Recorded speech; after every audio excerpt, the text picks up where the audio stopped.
온 가족이 둘러앉으면 요즘 세대는 우리 때와 참 많이 다르다는 것 한 번씩 느끼시죠? 기성세대는 누리지 못했던 풍요로운 생활과 존중받는 인권이 근대적 부산물을 청산하고 있지만 이 같은 상황들이 마냥 선순환하고 있는 것 같진 않습니다. 교육계에서 횡행하고 있는 수업 중 학생들의 돈 없는 행태 등이 그것인데요. 해마다 2,000건이 넘는 교권 침해 사례가 발생하지만 교사들은 딱히 대처할 방법이 없다고 하소연합니다. 바른 양육과 교권 보호를 위해 어떤 대책이 필요할지 석대성 기자가 취재했습니다. 최근 화두에 오른 영상입니다. 수업 중인 교사 옆에 누워 휴대전화로 교사를 촬영하는 행동을 취하고 있습니다. 누구 하나 말리는 사람은 없고 야 이번에 욕 500개 가자. 와, 정말 맞는 행동이냐? 같은 반 학생들은 진지하게 말리기보다 장난스러운 말투로 함께 교사를 조롱하는 분위기입니다. 교권 침해는 코로나 시대 비대면 수업 상황에서도 늘었습니다. 2018년 교육부가 접수한 교권 침해 수는 2,450건, 2019년엔 2,660건으로 늘었습니다.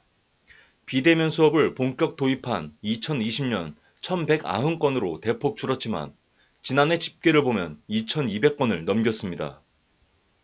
지난해 교권 침해 유형을 보면 모욕과 명예훼손이 57.3%로 가장 많았는데 충격적인 것은 상해, 폭행이 그 다음이라는 겁니다. 실제 지난 4월에는 수업 시간에 잠자던 한 고등학생이 자신을 깨우는 교사를 흉기로 찔러 충격을 안겼습니다. 문제는 교사들도 자포자기하고 있다는 겁니다. 더 이제 좀 놀라운 거는 그런 사례를 현장에서 봤을 때 많은 선생님들이 뭐 놀랄 일이 아니다라고 반응을 하셨어요. 그러니까 일상 다반사다. 법률방송은 현직 교사 4명과 온라인에서 만났습니다. 정교사 3년차 A 선생님은 지난달 수업 중 학생이 던진 양말 뭉치에 눈을 맞았다고 합니다. A씨는 학생을 훈계하려고 했지만 다른 학생들이 웃는 바람에 분위기가 잡히지 않았다고 당시 상황을 전했습니다. 그러면서 그 당시엔 말로 표현하지 못할 어떤 충동이 느껴졌다며 지금도 그 학생을 보면 분노가 치민다고 말했습니다. 기간제 교사로 근무 중인 B 선생님은 지난주 수업 때 교탁으로 종이 비행기가 날아왔습니다. 종이 비행기를 쓰레기통으로 던졌는데 교탁으로 향했다는 게 학생의 변명이었습니다. B씨는 학생을 가르칠 의욕이 더 이상 생기지 않는다며 학교는 이제 괴롭고 속상한 곳이라고 토로했습니다. 한 설문조사에 따르면 교원 10명 중 6명은 수업 중 소음 발생이나 욕설, 폭력적 행동 등 문제 상황을 하루 한 차례 이상 겪는다고 답했습니다. 이런 스트레스를 이기지 못하고 교권보장보험 특약에 가입하는 교사도 대폭 증가했습니다.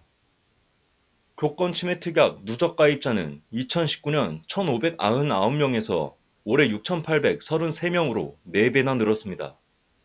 교육청에서 가입하는 단체보험이 있지만 학교에서 일어난 사고로 교사가 고소당하는 경우에만 보험금이 지급되기 때문입니다. 교권침해 특약은 학생이나 학부모가 폭언, 폭행을 가하면 위로금 명목으로 최대 300만 원을 지급한다는 내용을 담고 있습니다. 특약 출시 초기 위로금을 수령한 교사는 30여 명에 불과했지만 올해 1월엔 누적 250명을 기록했습니다. 교권 상실 이유를 두고는 교사마다 의견이 사뭇 다릅니다. 20년 넘게 교단에선 교사 C씨는 제대로 지도하지 못한 교사의 잘못도 있지만 가장 큰 원인은 가정에서의 교육도 제대로 이뤄지지 않고 있다는 것이라고 지적했습니다. 학교 분위기와 가정 실태는 사회 분위기에 맞춰가는데 현 사회 수준을 보면 미래 세대의 교육 현실이 얼마나 처참한지 알 수 있다는 겁니다. C씨는 또 부모가 주관이 없고 가정에서의 필수 교육이 없는 것도 악순환의 반복 요인 중 하나라고 주장했습니다.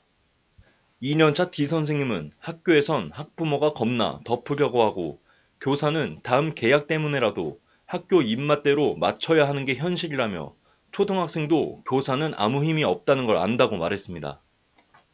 학생 사이 학교폭력은 생활기록부에 기록되지만 교권침해 행위는 남지 않습니다. 국회에선 학생이 교사를 폭행한 경우에도 그 기록을 생기부에 남긴다는 내용의 법안이 나왔습니다. 일선에선 교사의 교육권을 보장해야 한다고 말합니다. 교사들이 그 학생들을 즉각적으로 어떻게 제재하거나 대처할 만한 수단이나 지도 방법을 갖고 있지 못하다는 게 심각한 문제다. 교사에게 실질적인 생활 지도권, 실질적인 학생 생활 지도, 제재 방법 이런 것들에 대한 그 권한을 부여해 주지 않는다면 전문가들은 일반 학생과 문제를 일으키는 학생을 구분해 그에 맞는 프로그램을 도입해야 한다고 조언합니다.